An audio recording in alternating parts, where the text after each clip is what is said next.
열한째 어느 한 달 초하루에 여호와의 말씀이 내게 임하여 이르시되 인자야 두로가 예루살렘에 관하여 이르기를 아하 만문의 문이 깨져서 내게로 돌아왔도다. 그가 황폐하였으니 내가 충만함을 얻으리라 하였도다.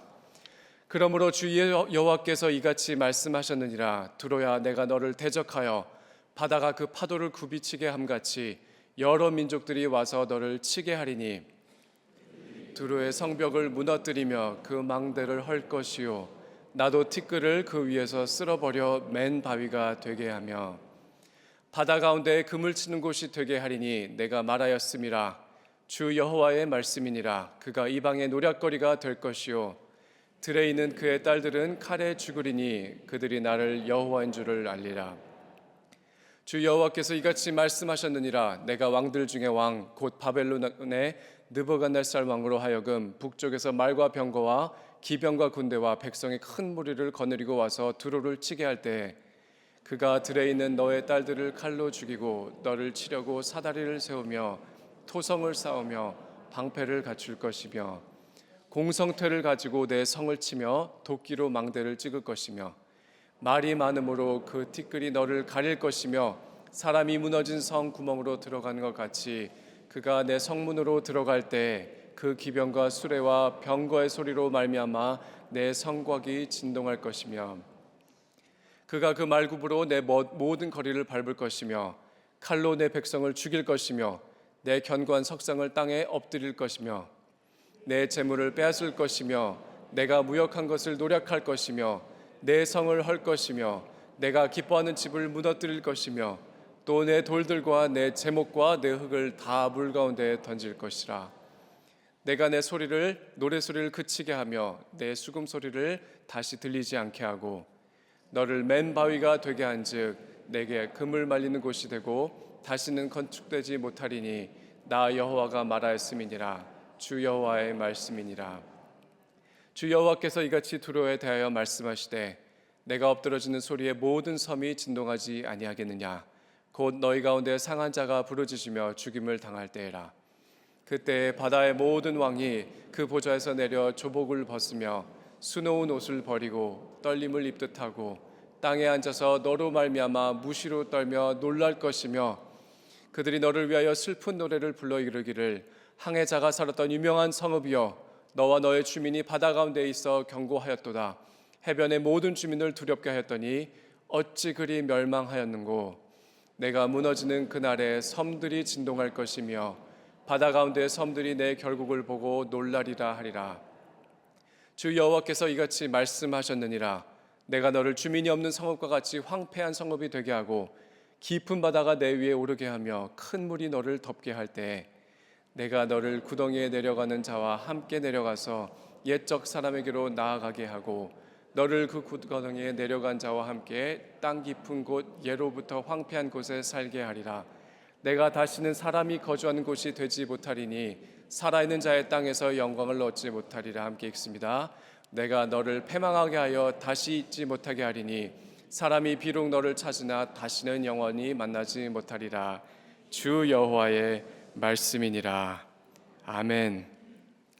두로와 시돈의 이야기입니다. 여러분 아마 많이 들어보셨을 법한 그 두 지역입니다. 역사적이고 상징적인 지역이죠. 여러분 성경에 나오는 표현에 의하면 옛날에 건설된 도시입니다. 가장 오래된 도시 중에 하나로 이스라엘이 가나안 땅 정착하기 한참 이전부터 이미 지중해 해안가에 무역을 중심으로 크게 번영하던 도시였습니다. 이사야 표현에 비하면 이렇습니다. 나일의 추수를 큰 물로 수송하여 들였으니 열국의 시장이 되었도다. 옛날 고대 도시의 아마 뉴욕과 같은 장소였겠죠. 바다에 왕래하는 상인들로 부유하게 된 너 해변 주민들아, 고대에 건설된 너의 희락의 성이라고 설명이 되어 있습니다. 스가랴에는 이런 말씀이 있습니다. 두로는 자기를 위하여 요새를 건축하며 은을 티끌같이 금을 거리에 진흙같이 쌓았도다. 여러분 이 지역 가장 대표적인 상품으로 여러분 잘 아시는 자색 염료가 있습니다. 고대 왕권 때부터 이제 로마 시대에 이르기까지 여러분 자색은 아주 비싼 염료였습니다. 1g 자색을 얻기 위해서는 12,000개의 골뱅이 같이 생긴 조개가 있는데 12,000개를 으깨고 이제 프로세싱을 해야 되죠. 1온스를 얻기 위해서는 25만 개가 필요합니다. 그러니까 자색 왕의 옷에 그 자색의 옷을 만들려면 사실 어마어마한 돈이 필요했지요. 그래서 부의 상징, 권위와 왕권의 상징이 이 자색 염료 이곳에서 나왔던 것입니다. 여러분 지중해 영어로는 뭐 피니시아, 한국말로는 베니게라고 되어 있는데 그 지역에서 더 오래된 도시는 사실 시돈이었습니다. 근데 이제 더 번성했던 것은 나중에 두로가 되지요. 두로의 이름에 내포되어 있는 의미가 있습니다. 바위라는 뜻입니다. 그래서 바위로 견고한 요새를 이루었던 곳이 두로입니다. 그래서 여호수아 때는 아셀 지파에게 유업으로 주었던 땅이지요. 하지만 여호수아 때도 그렇고 언제든지 나중에 가서는 끝내 정복하지 못한 땅으로 남습니다. 물론 그때는 뭐 내륙 중심 정복을 했겠죠. 근데 두로는 내륙도 있었지만 섬도 있었습니다. 그래서 건들지 못하고 아주 오랫동안 난공불락의 요새로 남아 있게 되죠. 두로가 우리에게 잘 알려진 것은 여러분 잘 아시는 다윗과 솔로몬 때의 두로의 히람 왕 때문입니다. 이제 왕궁을 건설하고 성전을 건설할 때 큰 도움을 주면서 이제 사실상 형제 국가가 되는 것이 두로였지요. 근데 문제는 아합 왕 때입니다. 베니게 지역 시돈에서 온 여자를 아내로 맞이하는데 하필이면 이세벨이죠. 그래서 구약 이스라엘 역사 중에 우상 숭배가 가장 활발하였던 그 시대 중에 하나로 꼽히는 시간, 이 부귀 영화의 상징으로 여겨졌던 이 두로는 각종 무역으로 인하여 온갖 우상 숭배의 중심지자 허브였었던 것이기도 합니다. 그래서 그 영향 아래 이스라엘이 더 타락했으니 하나님께서 두로를 미워하신 것은 어떻게 보면 당연한 것이겠죠. 그래서 두로에 관한 내용을 다룬 선지자들이 꽤 많습니다. 이사야, 에스겔, 아모스, 요엘, 스가랴 등. 근데 이제 하나님께서 두로를 심판하시게 된 결정적인 요인이 여러분 오늘 본문에 나오는 것이죠. 두로가 배신을 하게 됩니다. 느부갓네살이 이스라엘을 포위하였을 때, 그러니까 이스라엘이 망할 때 두로가 기뻐하였다고 표현이 되어 있습니다. 2절 말씀입니다. 인자야 두로가 예루살렘에 관하여 이르기를 아하 만민의 문이 깨져서 내게로 돌아왔도다. 그가 황폐하였으니 내가 충만함을 얻으리라 하였도다. 형제국과 둘이서 이제 함께 잘 되었었습니다. 다윗과 솔로몬 때 두로 히람왕 함께 돈을 잘 벌었죠. 아주 잘 성장하던 그때 이제 한 명이 없어지면 수익이 2배가 되는 그런 수익 구조가 되다 보니 여러분 한 명이 없어지면 내가 부자가 되겠구나. 여러분 당시에 두로와 시돈이 알려졌던 것은 노예 무역이었습니다. 그래서 아모스 1장에 나와 있듯이 그들이 그 형제의 계약을 기억하지 아니하고 모든 사로잡은 자를 에돔에게 넘겼습니다. 나중에 요엘서 보시면 이런 말씀이 있습니다.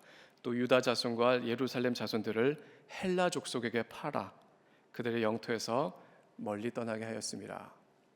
그러니까 형제 국가가 이제 망했을 때 그 사람들 이스라엘 백성들을 노예로 팔았던 것입니다. 나중에는 이스라엘이 회복하게 되지요. 느헤미야 시대 때에도 두로가 또 나옵니다. 또 두로 사람이 예루살렘에 살며 물고기와 각양 물건을 가져다가 안식일에 예루살렘에서도 유다 자손에게 팔기로. 그러니까 성공과 돈 버는 일에 혈안이 된 도시입니다. 형제가 불행할 때 가장 행복하여 노예를 팔아 돈을 벌었던 그 도시.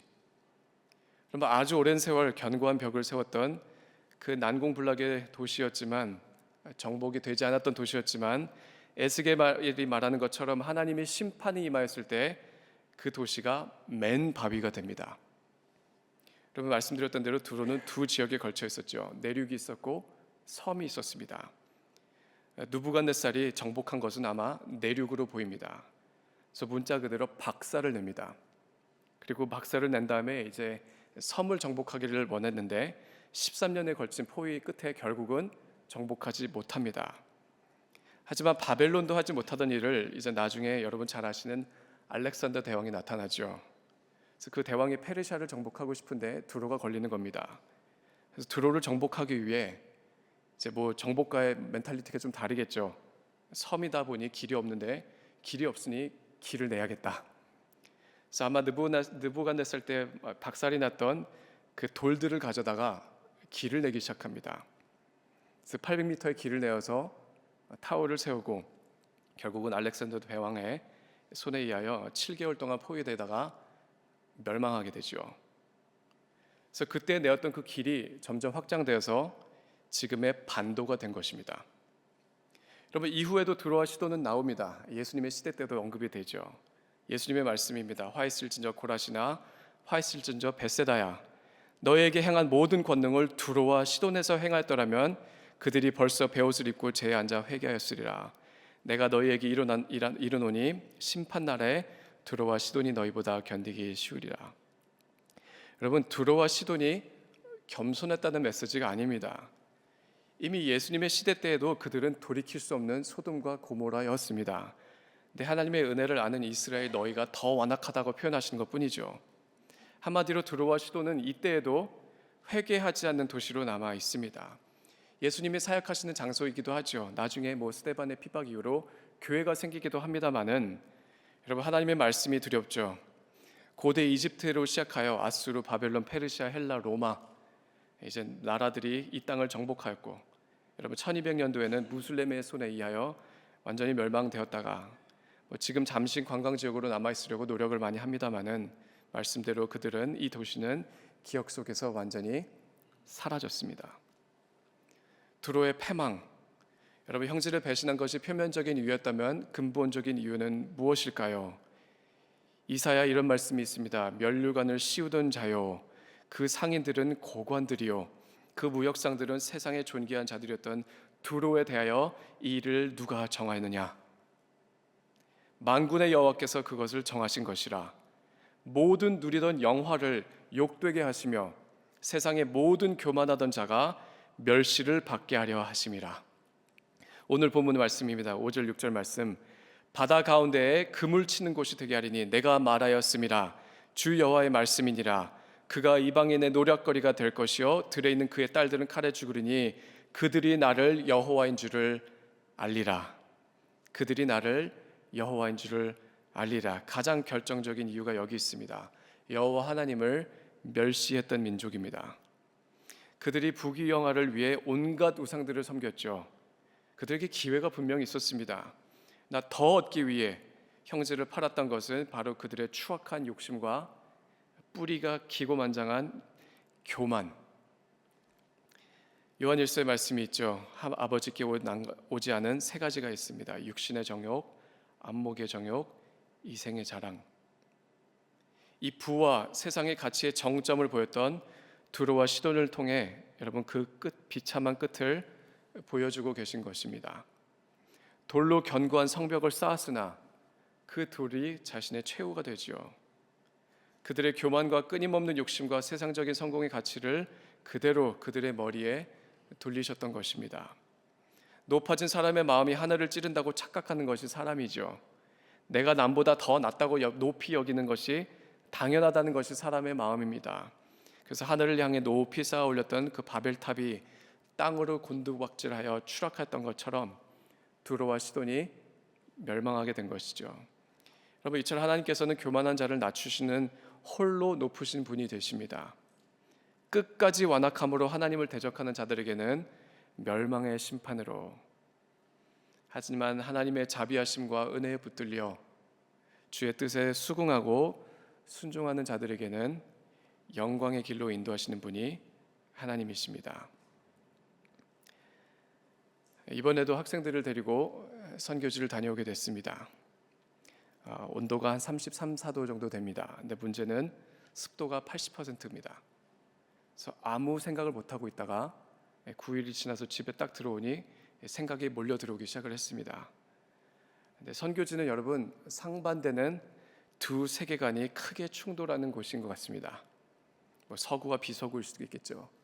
자문화와 타문화가 될 수도 있겠고, 두 다른 언어권과 서로 다른 인종의 충돌이라고 볼 수도 있겠습니다만은, 더 근본적으로 자신이 속한 이 세상의 가치관과 하나님의 가치관이 충돌하는 것이 저는 선교지라고 생각을 합니다. 학생들이 구디백 나눠지고 바디워십하고 드라마 한다고 하나님의 나라가 확장될까요? 신기하게 됩니다. 작고 사소한 것들을 사용하시 하나님의 나라를 세우기로 하신 것이, 작정하신 것이 하나님의 의지이자 능력이자 하나님의 지혜이죠. 여러분 한 단계 더 나아가기를 원합니다. 그래서 스태프들에게 담임 목사님이 나누어 주신 한 가지 말씀이 있었는데 이런 말씀을 하셨습니다. 우리의 필드는 선교지이기 전에 학생들의 마음입니다. 여러분, 단순히 좋은 동네 사는 너희들 고생 한번 해봐라. 가난한 사람들 보면서 감사하는 마음을 배워봐라. 뭐 어느 정도 유익할 수도 있겠습니다. 근데 여러분, 그런 원리라면 나보다 더 잘 사는 사람들을 보면서 불평할 수도 있는 것이죠. 여러분, 저는 원하는 것이 있습니다. 제가 원하는 것은 우리가 살고 있는 곳을 좀 억지로 벗어나서 전혀 다른 세상에서 내가 몰랐던 사람들과 만나서 그 학생들의 마음과 생각과 그 믿음의 지경을 넓혀주시는 하나님의 역사가 있다고 봅니다. 그리고 그게 훨씬 더 유익하다고 저는 생각을 합니다. 너희가 살고 있는 이 땅이 전부가 아니다. 너희가 살고 있는 인생의 전부가 아니다. 하나님의 일하심을 너희의 눈으로 보아라. 그리고 그 역사 가운데서 이 세대를 본받지 말고 마음을 새롭게 함을 받아라. 그래서 변화를 받아서 하나님의 선하시고 기뻐하시고 온전한 뜻이 무엇인지를 분별하는 법을 배워라. 그것이 저에게는 학생들을 위한 선교지입니다. 그래서 아직 한창 세계관과 이제 가치관이 형성되고 있는 어린 자녀들일수록 선교지가 더욱 유익한 것이 되는 것이죠.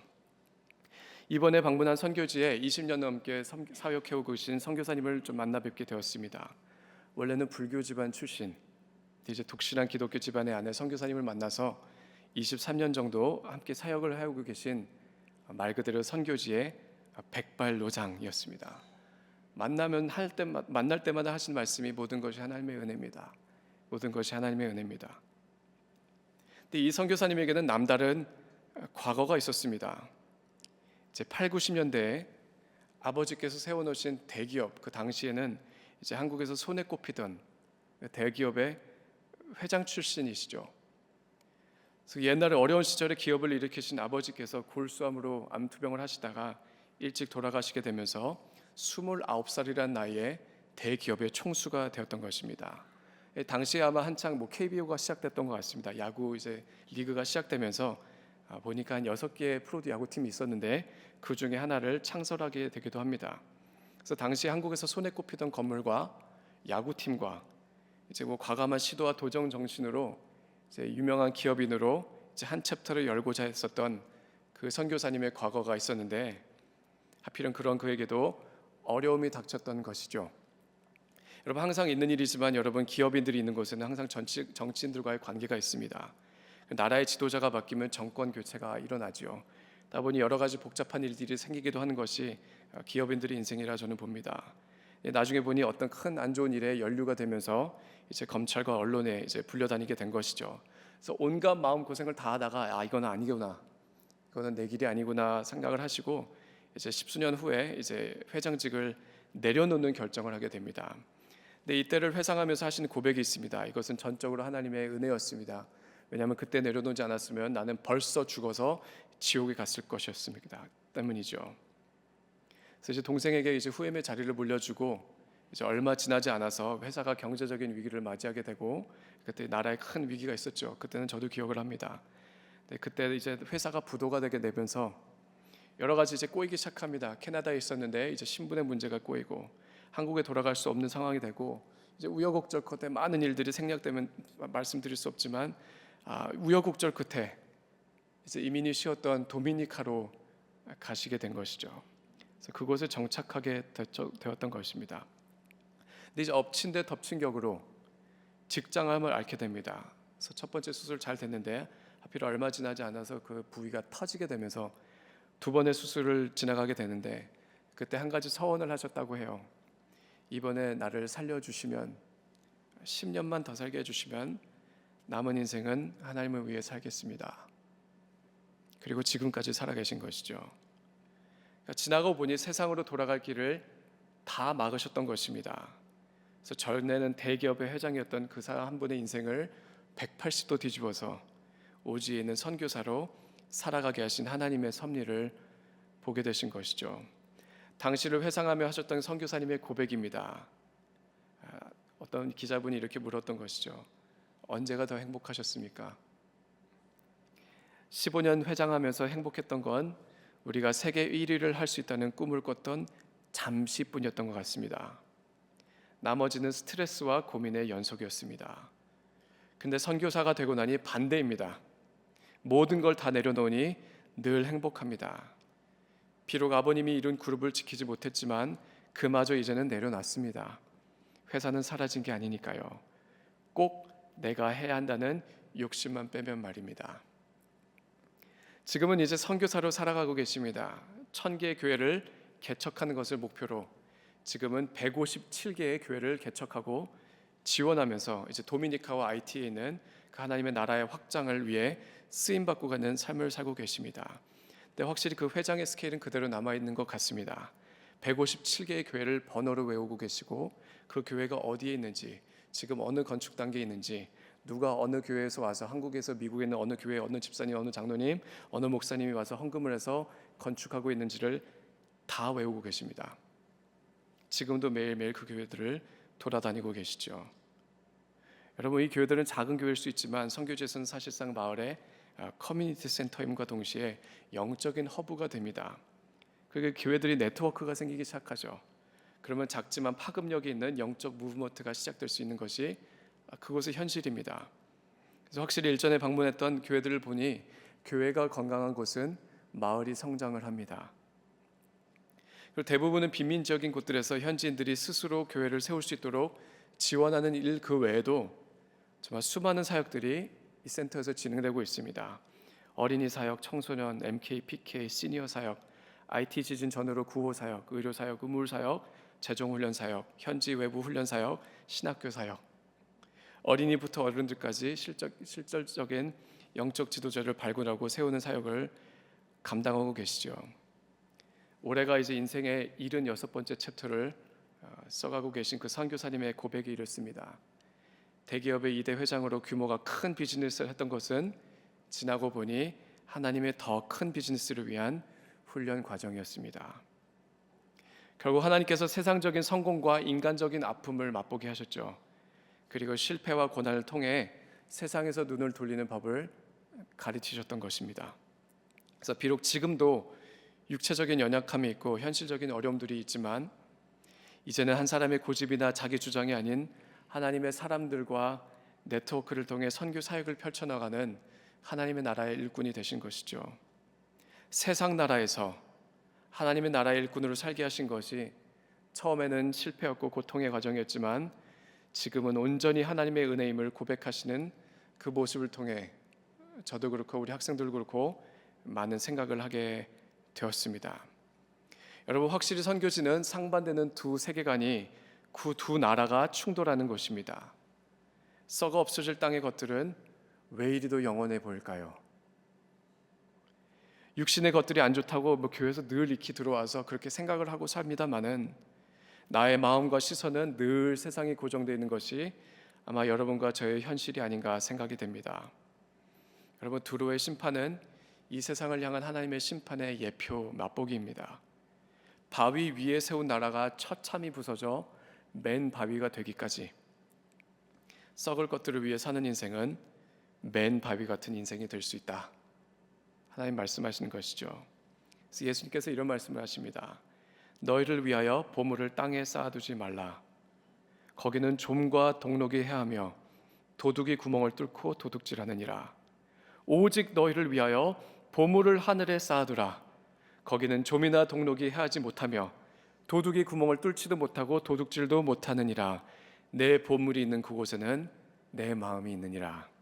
똑같은 말씀을 누가는 이렇게 표현합니다. 너희 소유를 팔아 구제하여 낡아지지 아니하는 배낭을 만들라. 곧 하늘에 둔 바 다함이 없는 보물이니 거기는 도둑도 가까이 하는 일이 없고 좀도 먹는 일이 없느니라. 말씀을 맺읍시다. 여러분, 영원한 하나님의 나라를 위해 살아가고 하늘의 신령한 것들을 사모한다는 의미가 무엇일까요? 저는 그 힌트를 계시록 4장에서 발견합니다. 사도 요한이 본 하늘의 예배의 장면, 천상의 예배의 장면입니다. 내가 곧 성령에 감동되었으니 보라, 하늘의 보좌를 베풀었고 그 보좌에 위에 앉으신 이가 있는데 앉으신 이의 모양이 벽옥과 홍보석 같고 또 무지개 같이 있어 보좌에 둘렀는데 그 모양이 녹보석 같더라. 또 보좌에 둘려 24보좌들이 있고 그 보좌들 위에 24장로들이 흰 옷을 입고 머리에 금관을 쓰고 앉았더라. 여러분, 두로와 시도는 끊임없는 욕망을 상징하는 도시죠. 자신의 영광을 위해 사는 사람들의 모습이고 상징이었다면 계시록 4장은 예수 그리스도를 믿는 영원한 예배자의 참된 모습을 설명하고 있습니다. 계속 읽습니다. 24 장로들이 보좌에 앉으신 이 앞에 엎드려 세세토록 살아계시는 이에게 경배하고 자기의 관을 보좌 앞에 드리며 이르되 우리 주 하나님이여 영광과 존귀와 권능을 받으시는 것이 합당하오니 주께서 만물을 지으신지라 만물이 주의 뜻대로 있었고 또 지으심을 받았나이다 하더라. 여러분, 썩어 없어질 것들에게 마음을 두지 않는 사람의 고백이 여기 있습니다. 영원한 것을 사모하는 사람의 고백이 딱 이렇습니다. 나의 나됨은 하나님의 은혜입니다. 나에게 주신 모든 것이 하나님의 소유입니다. 그래서 나에게 주신 것을 나 자신을 위해서가 아니라 주의 영광을 위해 사용하기를 원하오니 나의 시간과 나의 물질과 나의 인생을 주의 나라를 위해 사용하여 주옵소서.